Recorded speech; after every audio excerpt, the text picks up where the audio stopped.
Hey there, friends. Welcome back to the recently anointed Coach Cast. Back with a little bit more to chat about. And today I want to talk about something that's been going around for about a week now.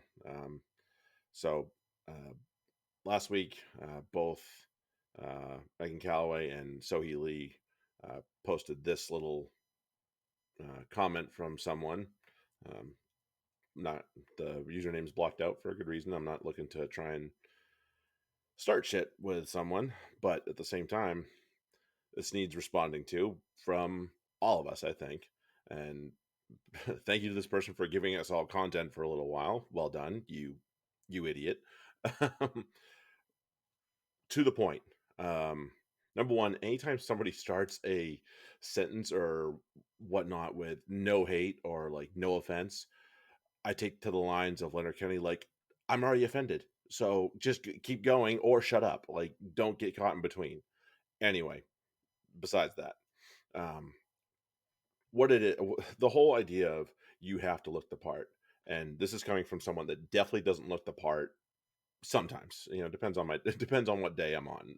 I would say, um, but yeah, I'm probably not like what you would think of as a stereotypical strength coach in terms of you know, my shape, my body fat percentage, whatever it is.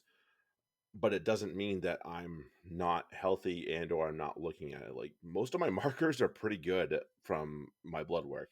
I have one that's a little bit off that I'm concerned about, but really my doctors are like, you're fine. The number is the number that is, on the scale and whatnot. It's not a description of who I am. It's not a description of how fit I am. Um, you know, if you were to talk to me even 6 7 years ago, I was lighter body weight wise, but I had a meh relationship with exercise. I had a meh relationship with food.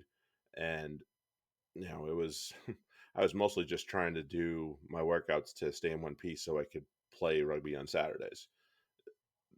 Doesn't mean I wasn't fit, doesn't mean I wasn't healthy, but for me right now, I'm healthier than I was then. Only even if the weight is up, the number on the scale is up. I have a pretty good relationship with food now. I don't stress about, I don't want this or I don't want that because of X on the scale. I don't care. Like, I can balance it out. There's balance within my life now. Um, I'm enjoying my exercises a lot more than I used to. Um, Not playing helps me. Obviously, I don't go through exercises while I'm sore and beat up. So that's a different, that's a little bit different in terms of that. And yeah, I just, I work out 4 or 5 days a week, and despite the fact that sometimes I'm, ready to shoot the middle finger at whatever I'm doing, I really do like it, and I find myself enjoying it more. So the point of this is whether or not I look fit does not mean I'm fit. Okay. Uh, you know, Another part of this whole argument is I can tell you when I first got hired at my old um, commercial gym, there were probably two other trainers that looked fitter than me, and I could coach circles around them. Promise you, and even then I was a little bit green, a little bit raw, but I still could coach circles around them. And there were a lot of other trainers that came through those doors that looked more the part than I did, but what was going on in my head in terms of my knowledge of strength and conditioning, physical exercise, and also my knowledge of how to um, work with a person as a person were vastly better than those people. Were there others that pushed me because they were better than I would? That I was, of course, there were. You don't get better without getting pushed. So that's not to say I knew it all and I had it all down, but I still was a better coach than the people that looked the part. Okay. So it has nothing to do with a look, folks. Okay. It's more to do with what's your relationship with exercise? What's your relationship with food? What's your relationship with yourself? And then after that, as far as a coach goes, can you coach around a problem that someone has? If the answer is no, you know, and you can't do it for a long time, and I mean a long time, maybe you're not a very good coach. If the answer is no, and you don't want to find the answer, you're definitely not a very good coach. If the answer is no, and you are going to seek the answer out, then you're a good coach. And if the answer is yes, then you're probably a decent coach. There's many other ways to figure out whether or not a person's a good coach or a good trainer. Point being is there are so many other things that are about it. I'm people say you're a walking billboard.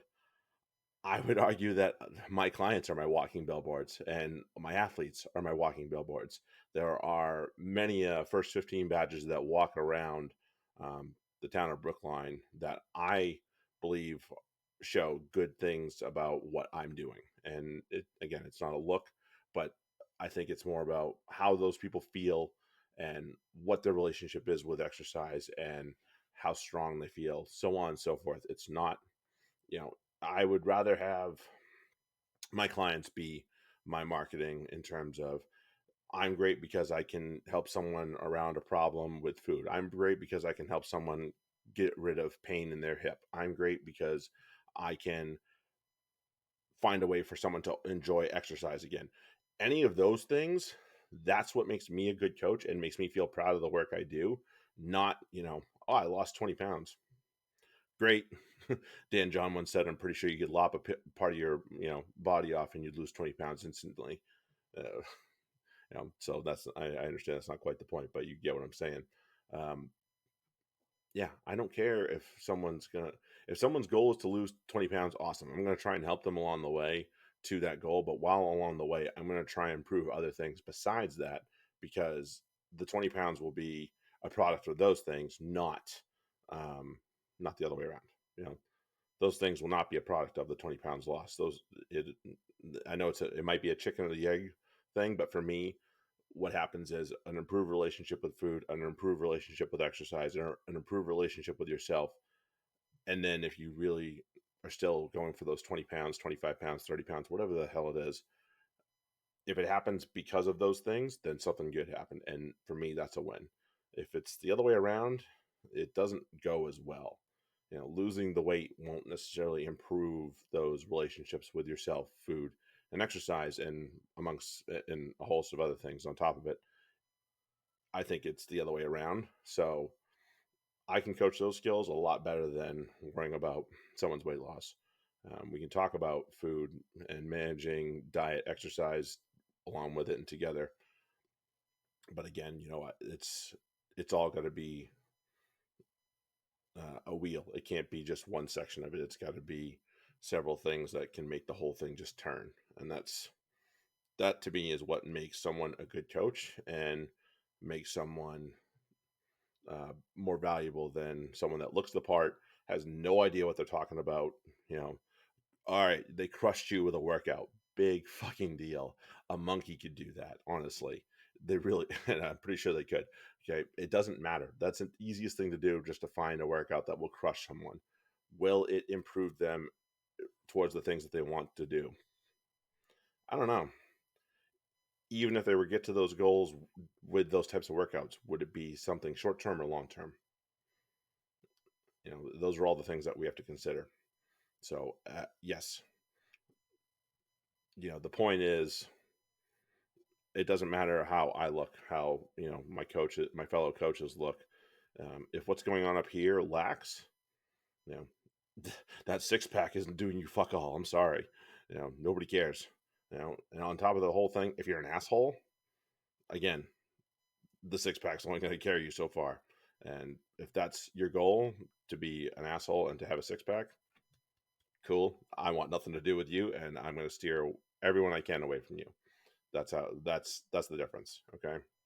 Yeah. I want someone that can, I would want coaches, if I were to ever hire a coach uh, for my business, I want a coach that can use all those skills around food, exercise, relationship with yourself, that'll improve someone long term, not a short term goal. If there's a short term goal, awesome, we can start to work on it. But there has to be a longer game in mind, because we're not just working out for the next 3 months. We're working out for the entirety. We're finding ways for fitness to fit into your life for the entirety of your lifespan. So we have to find a way to make it work long term. Okay. And in the end, for me, like I've said it before, if my client no longer needs me because they have got it down, they understand how this is going to work in their life long term, I've probably done a really good job. And if they if they have that all down, they could leave me, and they still don't. Then I've done a really really good job. Uh, but point is, uh, we want to set people up long term, not short term. And short term can be anywhere between 30 days to 6 months. I want someone that's thinking long term. Again, there can be little step by step goals to get there, but it's got to be long term. And people that can think that way and think about relationships with, again, I'll say it again, yourself, food, and exercise are gonna dominate the day over people that have a pair of traps but haven't got a clue what they're doing in terms of coaching. So that's my take on it. That's my spiel on it. I appreciate everyone that stops by and listens to this. Make sure that you subscribe, follow me over on Instagram and Facebook, and we'll talk to you guys sometime in the next couple weeks. Thanks, everyone.